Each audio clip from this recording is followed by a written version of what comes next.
नवीना एक बहुत ही सुंदर इच्छाधारी नागिन थी।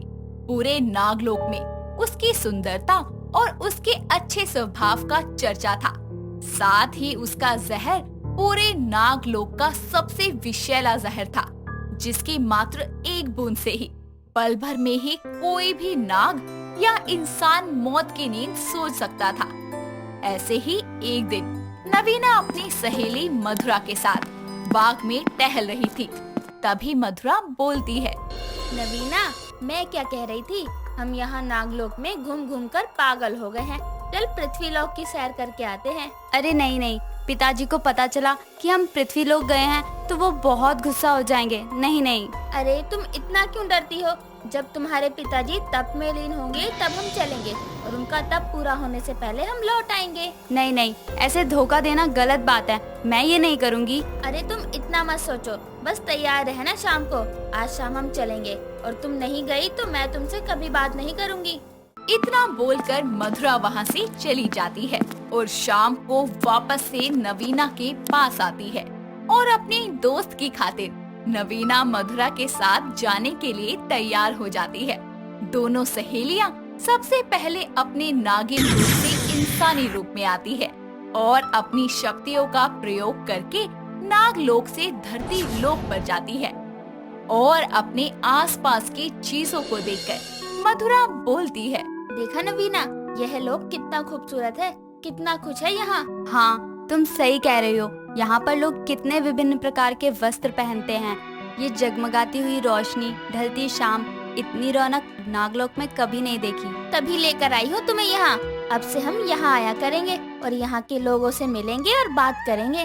ऐसे ही दोनों बातें कर रही होती हैं कि तभी वहाँ पर कनिष्क नाम का एक लड़का हाथों में गुलाब के फूल लिए आता है और नवीना को देते हुए बोलता है, beautiful flower for beautiful girl. जी क्या कहा आपने? मैं समझ नहीं पाई। जी कुछ नहीं, आप ये फूल रख लीजिए। वैसे आपकी तो खूबसूरती के आगे ये काफी फीके हैं, पर फिर भी रख लो। जी जी शुक्रिया, पर मैं तो आपको जानती भी नहीं हूँ, फिर आपने ये मुझे क्यों दिया? जी बस आपकी खूबसूरती मुझे आप तक खींच कर ले आई, इससे ज्यादा क्या कहूँ। तभी नवीना का ध्यान आसमान की तरफ जाता है और वो देखती है कि सूर्यास्त होने वाला है। ये देखकर वो मधुरा से बोलती है, मधुरा, हमें जल्दी जाना होगा, तब का समय समाप्त होने वाला है। चलो जल्दी। अरे कहाँ जा रही हैं आप? कल मैं यहीं आपका इंतजार करूँगा, आना जरूर। कुछ दूर जाते ही नवीना और मधुरा अपना रूप परिवर्तन करती है और जल्दी से अपनी शक्तियों से नागलोक जाने का द्वार अपने सामने प्रकट करती है और नागलोक में आ जाती है। ऐसे ही वक्त बीतता जाता है। अब मधुरा और नवीना दोनों के लिए ही पृथ्वी लोक पर जाना तय था। साथ ही कनिष्क और नवीना के बीच की नजदीकियां भी बढ़ने लगती है और गुजरते वक्त के साथ साथ दोनों एक दूसरे से प्यार करने लगते हैं और नवीना कनिष्क को अपने नागिन होने की सारी सच्चाई बता देती है। ऐसे ही एक दिन नवीना कनिष्क से मिलने के लिए अकेले ही पृथ्वी लोक पर आती है और कनिष्क से बोलती है, कनिष्क, मेरे माता पिता के बाद तुम वो पहले इंसान हो जिससे मैं इतना प्यार करती हूँ। तुम मेरा यकीन कभी मत तोड़ना। नहीं नहीं, कभी नहीं। मैं तुम्हें कभी सपने में भी धोखा नहीं दे सकता। हकीकत की तो बात दूर है। इतना कहकर दोनों एक दूसरे के गले लगते हैं और तभी कोई पीछे से नवीना के सर पर तेज वार करता है और वो वहीं बेहोश हो जाती है। काफी घंटे बीत जाने के बाद जब उसकी आँख खुलती है तो वो खुद को नागलोक में पाती है और वो धीरे धीरे उठती है। नवीना के सर पर अभी भी तेज दर्द था। तभी वहाँ मधुरा आती है और बोलती है, शुक्र है भोलेनाथ का कि तुम्हें होश आ गया। मैं यहाँ कैसे आ गई? मैं तो कनिष्क के पास थी, कुछ याद नहीं आ रहा, क्या हुआ क्या नहीं। मैं यहाँ कैसे आई? बहुत कमजोरी महसूस हो रही है। अरे तुम ज्यादा मत सोचो, सब ठीक है। तुम बस बेहोश हो गई थी और कुछ नहीं। मैं पृथ्वी लोक आई और तुम्हें यहाँ ले आई, बस इससे ज्यादा कुछ नहीं। चलो अब तुम आराम कर लो। मधुरा की बात सुनकर नवीना वापस आराम करने लगती है। ऐसे ही वक्त बीतता जाता है। नवीना को अपने अंदर एक अजीब सी कमी महसूस होती है, पर उसे कुछ समझ नहीं आता कि आखिर ये सब हो क्या रहा है। ऐसे ही एक दिन वो कनिष्क से मिलने के लिए पृथ्वी लोक पर जाती है, जहाँ वो देखती है कि वो दोनों एक दूसरे को गले लगाए खड़े हैं। ये देखकर नवीना का दिल टूट जाता है।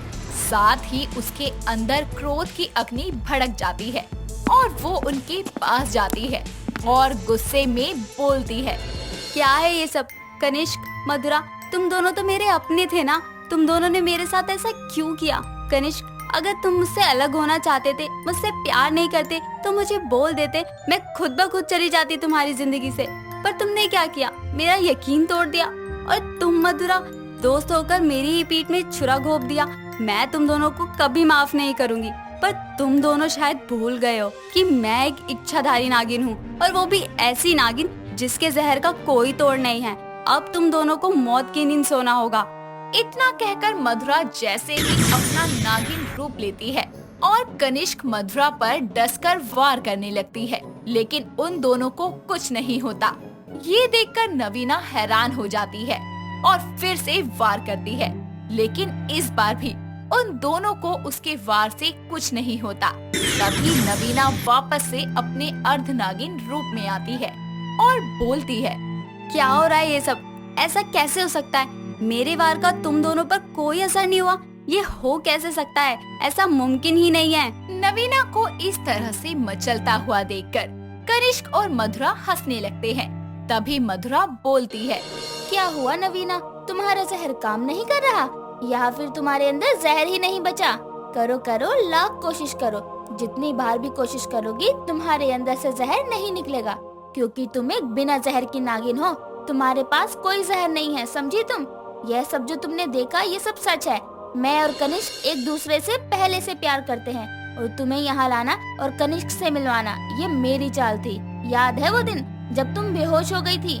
जैसे ही नवीना बेहोश हो जाती है, तभी कनिष्क उसे उठाकर एक अंधेरी कोठरी में ले जाता है, जहाँ मधुरा पहले से ही मौजूद होती है। मधुरा कनिष्क की मदद से नवीना के अंदर का सारा जहर निकाल लेती है, जिसके बाद वो उस जहर को कनिष्क को पिलाती है, जिसके बाद वो उसे एक इच्छाधारी नाग बना देती है और नवीना को अपने साथ वापस नागलोक में ले आती है। ये सच सुनकर तो नवीना के पैरों तले जमीन ही खिसक जाती है। तभी कनिष्क बोलता है, अब तुम बस अपना रूप बदल सकती हो, हमें मार नहीं सकती। मैं अब एक इच्छाधारी नाग बन गया हूँ। अब मैं आराम से नागलोक जा सकता हूँ। कोई भी मुझे मेरी मधुरा से दूर नहीं कर सकता। और हम दोनों मिलकर तुम्हारे इसी जहर का इस्तेमाल करके पूरे नागलोक को अपनी मुट्ठी में कर लेंगे और तुम बेचारी कुछ भी नहीं कर पाओगी। इतना कहकर जैसे ही कनिष्क मधुरा का हाथ थामकर वहाँ से जाने लगता है, तभी नवीना अपनी शक्तियों से नागमणि को प्रकट करती है और उन दोनों पर वार करती है और दोनों को मौत की नींद सुला देती है, जिसके बाद वो नागमणि को वापस अपनी जगह भेज देती है और खुद से बोलती है, क्या हुआ अगर मेरे पास जहर नहीं है, पर मेरे पास मेरे भोलेनाथ की सबसे बड़ी शक्ति उनकी नागमणि है, जिसके आगे कोई भी शक्ति नहीं टिक सकती। हर बुराई एक दिन हार जाती है। फिर तुम दोनों क्या हो? इतना बोलकर वो वापस से नागलोक जाती है और सबको मधुरा की सच्चाई बताती है, जिसके बाद पूरे नागलोक में नवीना के नाम के ललकारे लगने लगते हैं और जहर ना होने के बाद भी वो नागलोक की सबसे सर्वशक्तिशाली नागिन बन जाती है।